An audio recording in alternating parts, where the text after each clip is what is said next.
এখানে সিটি ইউনিভার্সিটির দুইজন স্টুডেন্ট বাইকে যাচ্ছে, তখন মেবি থুতু ফেলছে, তো এটা একটা ড্যাফোডিল ভাইয়ের গায়ে গিয়ে পড়ছে। এই নর্মাল একটা ম্যাটার নিয়ে এত কাহিনী। আমরা থাকি হলে, মানে এত বাজে অবস্থায়, মানে ভাঙচুর তো করছে আমাদের মেয়েদের হলে পর্যন্ত আগুন দিয়ে দিয়েছে। ক্যান্টিনটা এভাবে তছনছ করছে, আমরা মানে সব মানে দেখা যাচ্ছে আর কি, মানে পুরোটাই বিধ্বস্ত করে দিছে। মানে আমাদের সিটি ইউনিভার্সিটির কোনো কিছুই অবশিষ্ট নাই, আমরা মানে কোনো কিছু না আমাদের। হ্যাঁ, পুরোটাই তো পরিকল্পিত ছিল, এটা বলছি যে মানে দেখেই বোঝা যাচ্ছে এগুলো নর্মাল কোনো শিক্ষার্থীর কাজ হতে পারে না। 10:30 থেকে শুরু হয়েছে, 5টা পর্যন্ত আমরা মানে নিজ চোখে দেখতেছি যে এগুলো মানে এরা এগুলো করতেছে। তখন যদি আমাদের হলে আগুন লাগাই দিত, তখন আমরা মেয়েরা হয়ে যেতাম।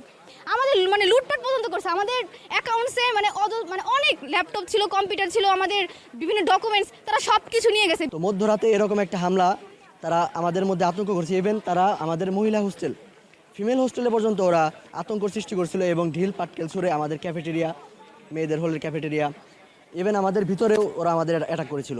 আমরা রাতভর জেগেছিলাম, চোখে ঘুম নেই, এখন পর্যন্ত আমরা ঘুমাইনি।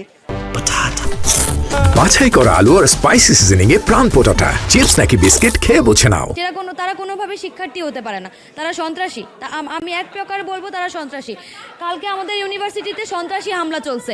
এটা কোনো ইউনিভার্সিটিতে কোনো শিক্ষার্থী দ্বারা এটা করা সম্ভব না।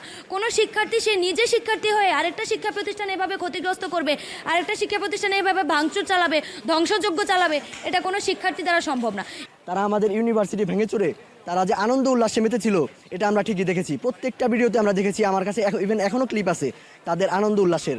তারা ভেঙে চুরে সব কিছু মাথায় লুটপাট করে তারা মুভির মতো চলে গেছে। ইভেন আমাদের প্রত্যেকটা তারা ওয়াল ভেঙে আমাদের হামলা করেছে। ইভেন আমাদের প্রত্যেকটা স্টুডেন্টদেরকে মারার জন্য আমাদের হলের মাঠ পর্যন্ত তারা চলে গিয়েছিল। এবং আমরা নিজের প্রাণের ঝুঁকি নিয়ে আমরা যতটুকু পারছি আমরা চেষ্টা করছি আমাদের ক্যাম্পাসটুকু বাঁচাতে, কিন্তু আমরা ব্যর্থ, আমরা টোটালি ব্যর্থ।